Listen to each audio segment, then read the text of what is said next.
പിതാവിനും പുത്രനും പരിശുദ്ധാത്മാവിനും സ്തുതി. സങ്കീർത്തനങ്ങൾ അദ്ധ്യായം 42.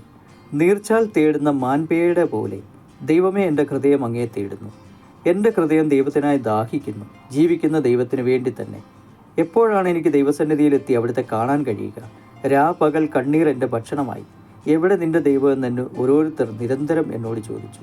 ജനക്കൂട്ടത്തോടൊപ്പം ഞാൻ പോയി ദേവാലയത്തിലേക്ക്. ഞാൻ അവരെ ഘോഷയാത്രയായി നയിച്ചു. ആഹ്ലാദാരവും കൃതജ്ഞതാ ഗീതങ്ങളും ഉയർന്നു. ജനം ആർത്തുല്ലസിച്ചു. ഹൃദയം പൊട്ടിക്കരയുമ്പോൾ ഞാനിതെല്ലാം ഓർക്കുന്നു. എൻ്റെ ആത്മാവേ, നീ എന്തിനു വിഷാദിക്കുന്നു? നീ എന്തിനു നെടുവീർപ്പെടുന്നു? ദൈവത്തിൽ പ്രത്യാശ വയ്ക്കുക. എൻ്റെ സഹായവും ദൈവവുമായി അവിടുത്തെ ഞാൻ വീണ്ടും പുകഴ്ത്തും. എൻ്റെ ആത്മാവ് വിഷാദം പൂണ്ടിരിക്കുന്നു. അതിനാൽ ജോർദാൻ പ്രദേശത്തും ഹെർമോണിലും മീസാർ മലയിലും വെച്ച് അങ്ങയെ ഞാൻ അനുസ്മരിക്കുന്നു.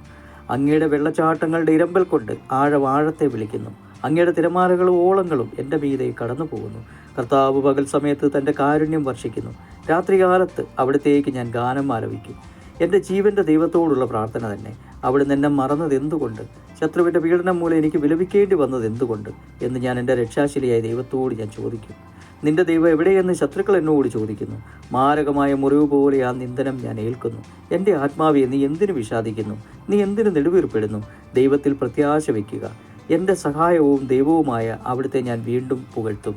സർവശക്തനായ ദൈവമേ, നിൻ്റെ സ്നേഹവും സന്തോഷവും സമാധാനവും നൽകി ഞങ്ങളെ എന്നും സ്നേഹത്തോടു കൂടി